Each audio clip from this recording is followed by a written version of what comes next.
Hey there, I'm Daryl Olson, and if you're returning to my channel on a fly fishing adventures or any kind of adventure that I like to do, welcome.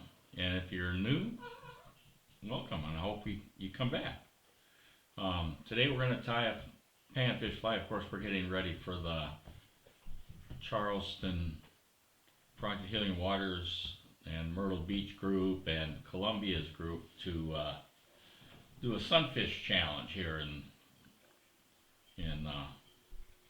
I think it's middle of March. It kicks off for 30 days. You got to catch I think it's 9 species of sunfish or brim, whatever that they've identified. But so the fly we're going to tie is a foam fly. It's kind of like a slider, you know, and I understand it takes a lot of fish. And it's a variation on Skip Morris's Predator, and this is called the Helm's Panfish Predator. So let's take a look at it, and then we will talk about at the end of the video on some variations on there. And you notice I'm in a new location. I had people over doing a regatta, and we were hosting them at the house here, so my fly tying room upstairs was converted to a bedroom. Anyway, let's get. Well, this is Helm's Panfish Predator, and that we're going to tie up.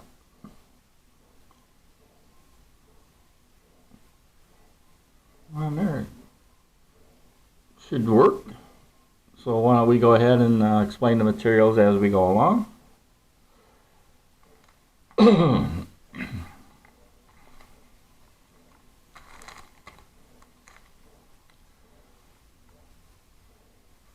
The hook that I'm going to use is a Mustad 9672, and we're going to go ahead and debarb the hook. Got to give the fish a sporting chance. And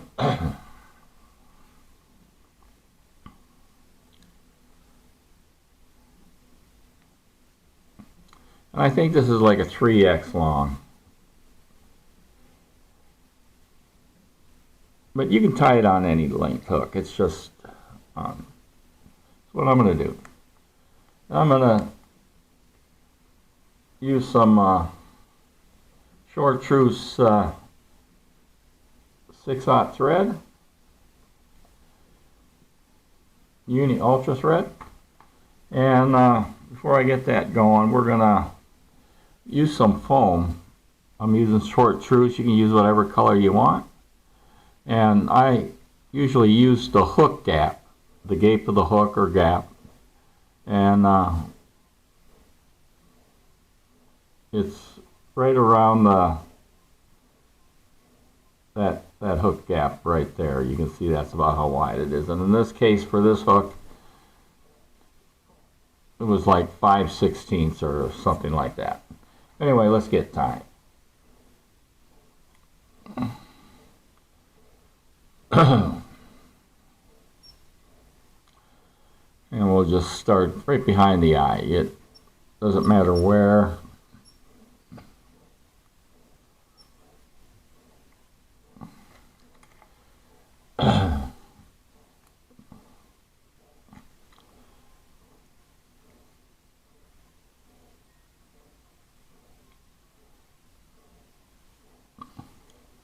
And we'll just wrap it back to right where the barb is. That's about where the shank, straight shank part of the shank starts. And the next material we're going to use is some Krystal flash and Chartreuse. And I'm just going to, somewhere I'm going to not count exactly. I'm just going to roughly look at it and try to get 8 or 16. That looks like about right. Don't go too thick on it. You know, less is more. Gives you more action in the water.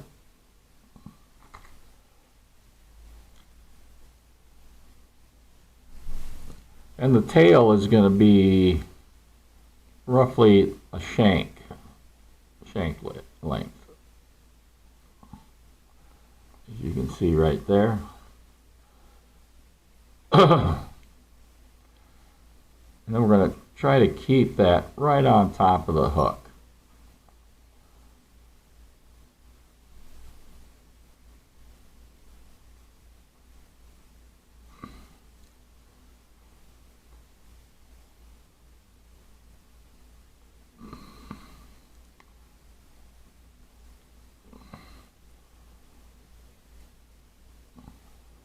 And I'm going to wrap it forward. I'm going to use it to help build the body up a little bit.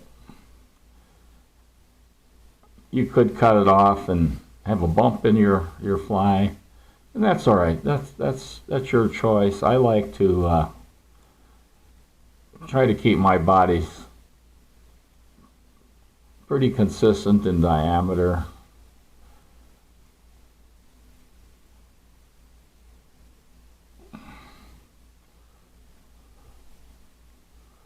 And I'm going to fold it back over and kind of double it.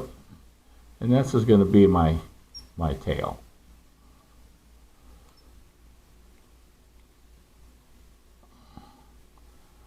Until I get back to where the barb used to be.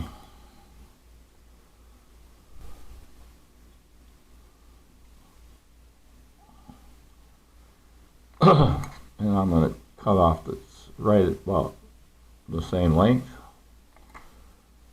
And then that gives me a little bit left over, but it's not enough to really do a fly. It's not going to be long enough on there. Next material we're going to tie on, and we're going to put on some eyes. And we don't have to measure these so much because we're not tying really in front. And on this case, on this fly, I'm going to use some mono nymph eyes in large black. You can use whatever color you want. And I got one cut off of here, my little tray.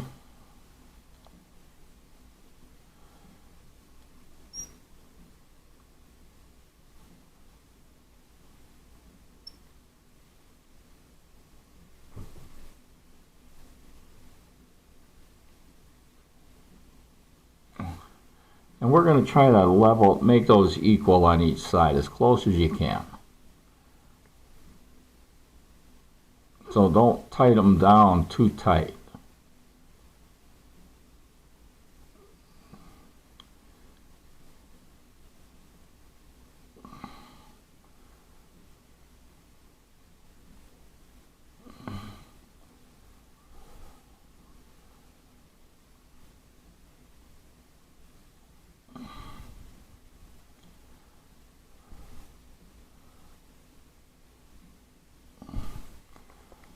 And that looks pretty good right there.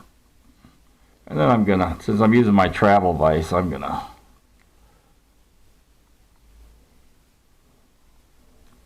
kind of level those in there.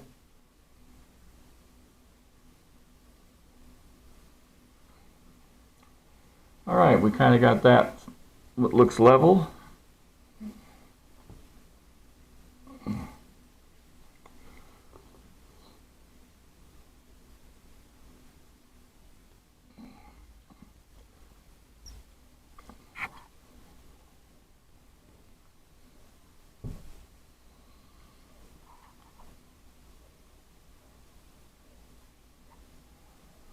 And what we'll do is we're going to give that some crossing wraps.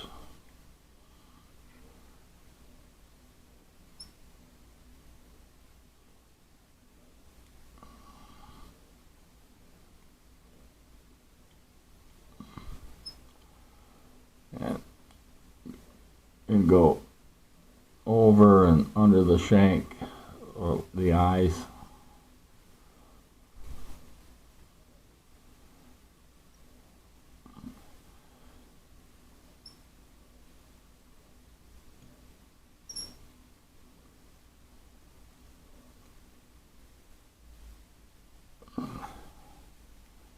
And we're going to use some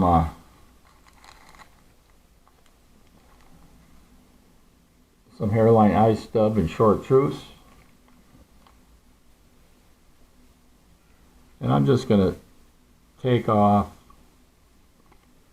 and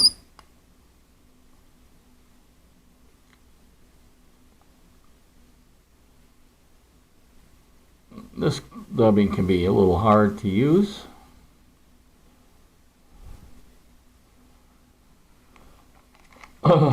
And we don't need to have it tight. We want a little, somewhat of a buggy body.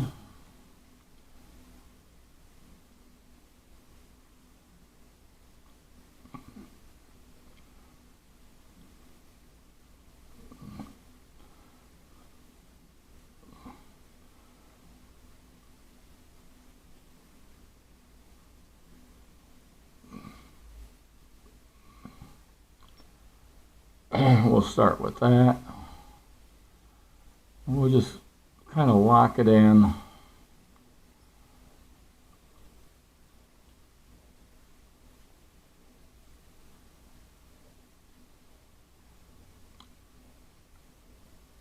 And this will let us tighten it up a little bit more.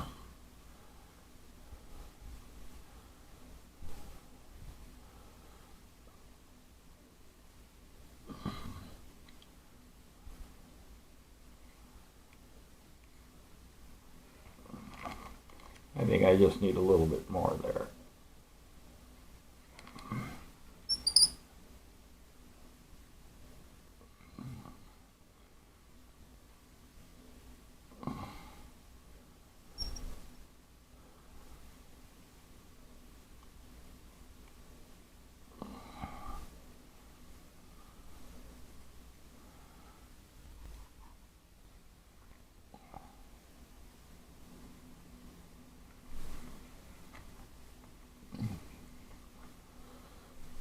Next we're going to take is our foam strip that we cut.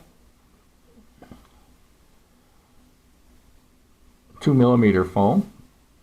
And I'm just going to lay that, oh wait, before I do that, I had screwed all this up.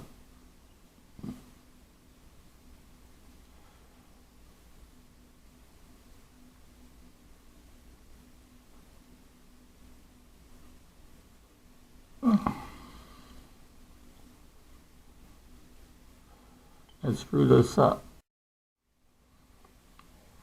I'm going to use some Grizzly barred rubber legs in medium yellow. Just take 2 off.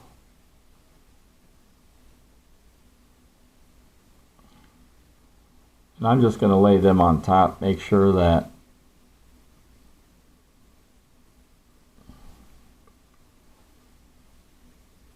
we're going to be trimming it anyway. Give it a couple soft wraps. And then what we're going to do is we're going to pull these over to the side.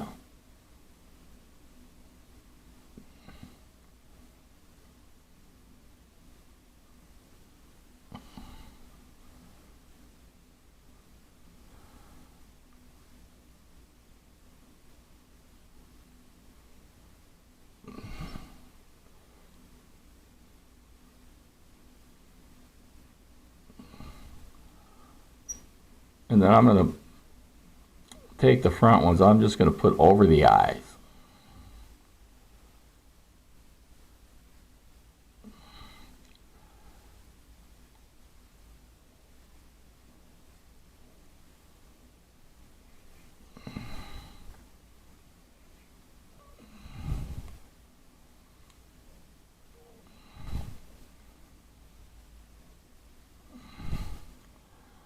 And then back behind the eyes, and we're going to pull this part over.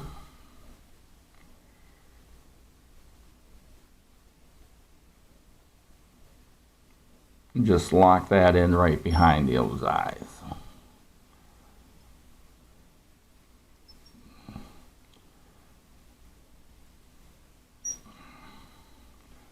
And now I'm going to kind of pull these back and pull this over and kind of lock that in.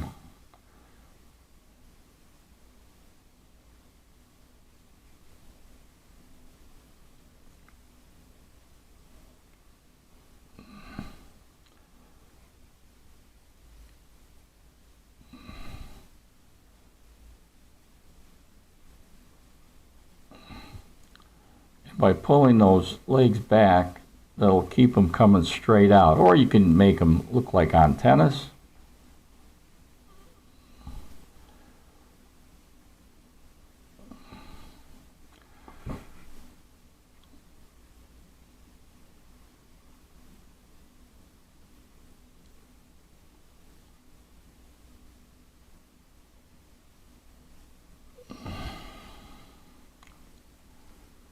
And then we're going to pull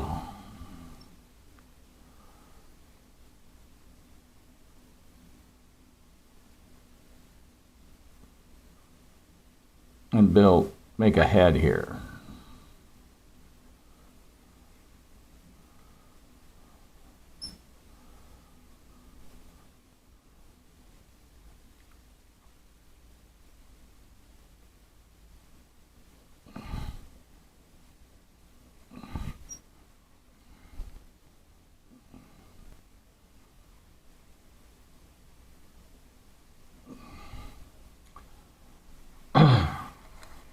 And we're going to trim this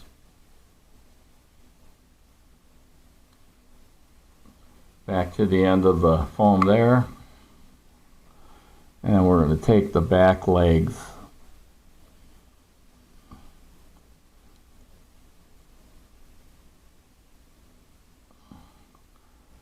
and we're going to cut them like half the length of the tail.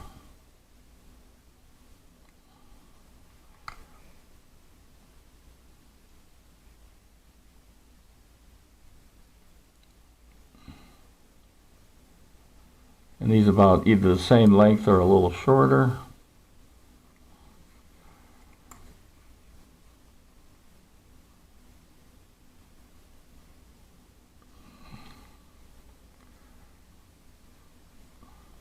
And then I'm going to take it out and we're going to notch.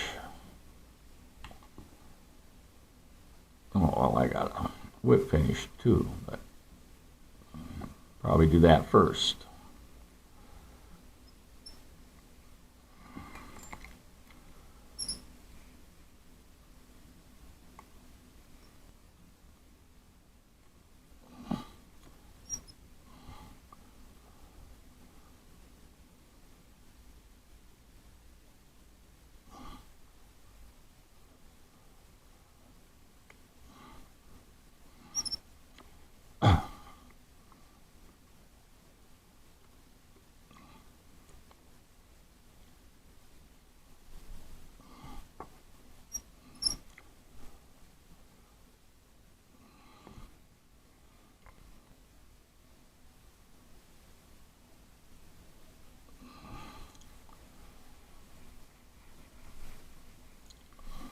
And we'll notch that. Give it like a V cut right here. And I'm just going to take it from this corner to the middle.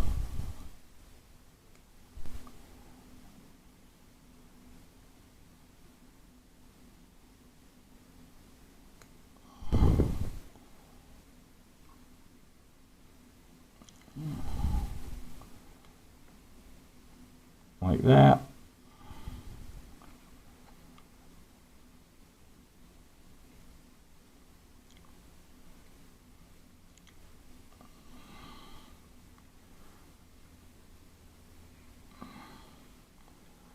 I'm going to use some hardest hull.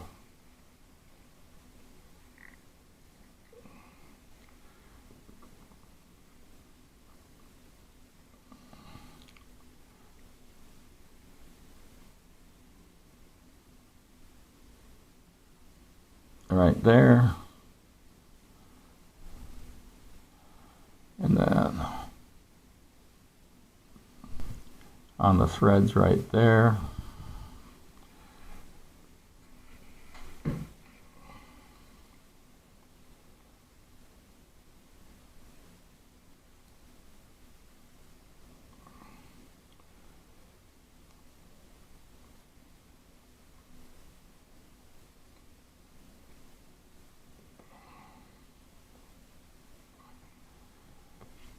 And there you have it.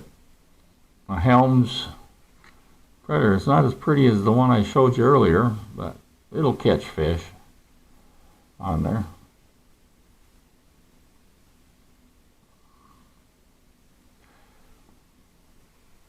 On there. All right.